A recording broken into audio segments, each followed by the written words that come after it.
Je ne vais pas y aller par quatre chemins, je vais vous parler des deux forces qui vivaient en moi et qui me coupaient en deux.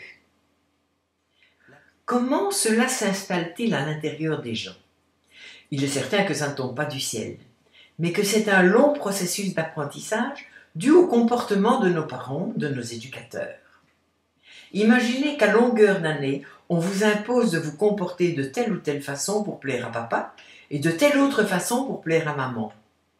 Je ne dois pas vous faire un dessin, vous comprendrez tout de suite que les bases d'une double personnalité sont en train de prendre racine.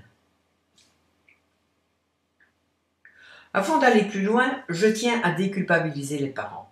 Non, ils ne sont pas coupables.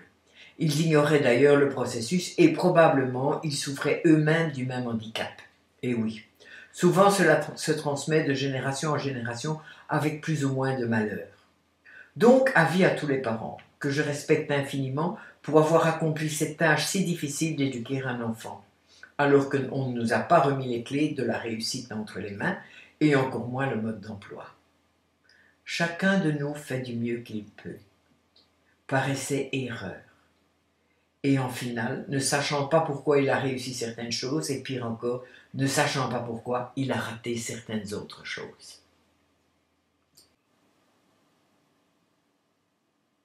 En ce qui me concerne, mon père attendait de moi que je sois efficace comme lui, c'est-à-dire performante, concentrée, tenace, avec une vision longue de la vie et au travers du temps, sachant planter des objectifs et les atteindre.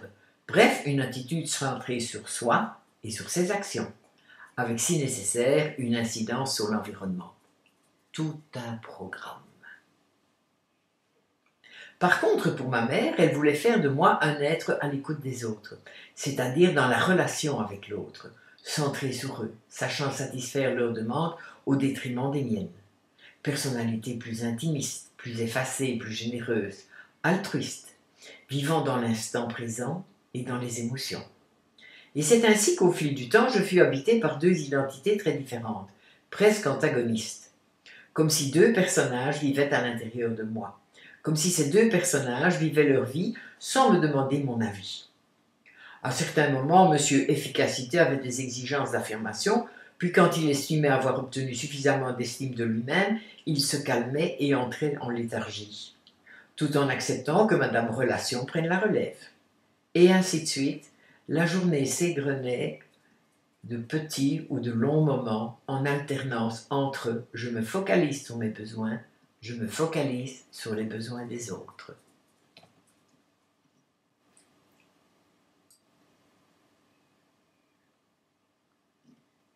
Alors ici, je vais mettre un bémol, car le processus que je viens de décrire existe chez chacun de nous et il existe tout le temps. La vie n'existe que par ses polarités, entre le jour et la nuit, entre la vie et la mort, entre le plaisir et la souffrance, entre l'amour et la haine. Tout cela est le ferment même de la vie. Sans les polarités, la vie n'existe pas. Donc, vive les polarités.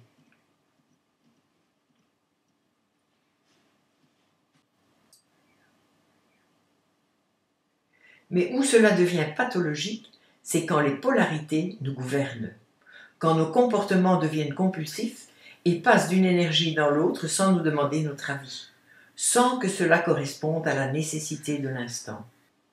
Imaginez un train qui utilise les aiguillages, non pas pour prendre une orientation bien définie et arriver à bon port, mais imaginez un train qui ne disposerait pas de la manette qui actionne les aiguillages. D'où les aiguillages bougeraient tout seuls. Ils s'ouvriraient, se fermeraient, n'importe comment, n'importe quand. Et le train partirait une fois à gauche, une fois à droite, sans destination programmée.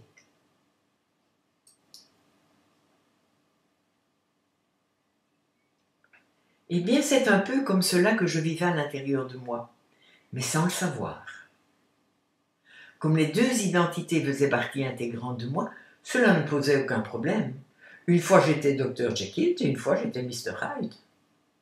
Oui, cela ne nous pose aucun problème, mais cela pose d'énormes problèmes à notre entourage, qui doit vivre et composer avec notre double personnalité, sans jamais pouvoir anticiper laquelle des deux va pointer le bout de son nez. car il n'y a pas de signe avant-coureur, c'est un switch instantané. Et c'est un jour un de mes étudiants qui m'a avoué que lorsqu'ils entendaient le claquement de mes hauts talons dans le couloir, entre eux, ils faisaient des paris sur la personnalité du prof qui allait entrer dans la classe. Serait-ce la drôle, la charmante, la cool, la presque copine, ou celle qui allait exiger un rendement maximum? C'est comme si le ciel me tombait sur la tête. J'étais face à l'inconnu. Je ne savais pas cela de moi. Alors je me suis mise à m'observer, et ce n'est pas facile quand on ne sait pas après quoi on cherche, et que cela n'a de sens que pour votre entourage.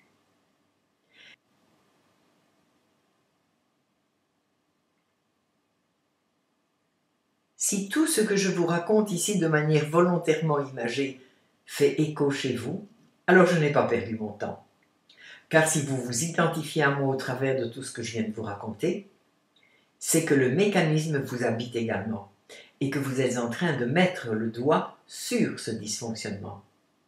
Mais soyez rassurés, je me suis sortie de ce mauvais pas et je vous inviterai à faire pareil si vous le souhaitez en mettant à votre disposition les outils qui m'ont permis le changement.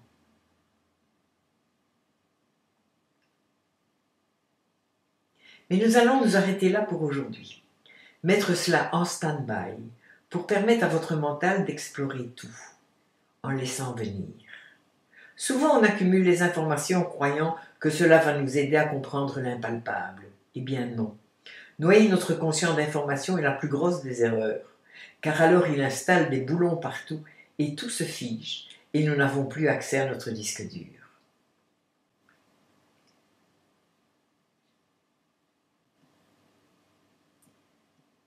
Alors si ce que je vous ai raconté vous concerne, eh bien laissez faire. Ne mettez pas la charrue avant les bœufs.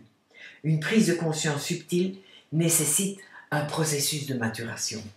Eh bien alors dormez sur vos deux oreilles d'ici la prochaine publication. Dans mon prochain article, je continuerai à vous parler de la bipolarité, mais la bipolarité simple, c'est-à-dire la bipolarité où les forces se mettent des bâtons dans les roues, mais ne se tuent pas. Car là je suis face à la bipolarité paradoxale appelée aussi le double lien, ce que nous aborderons dans quelques semaines.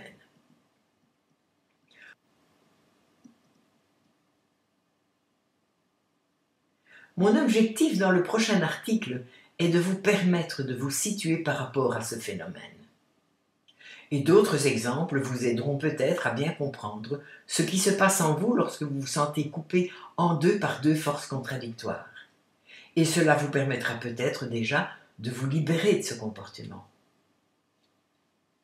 La compréhension des choses est souvent salvatrice. Mais parfois, il en faut un peu plus pour déprogrammer un dysfonctionnement qui vient de l'enfance. Alors je consacrerai le troisième article, c'est-à-dire le 41C, aux polarités simples en vous communiquant cette merveilleuse application que j'ai appelée la poudre magique.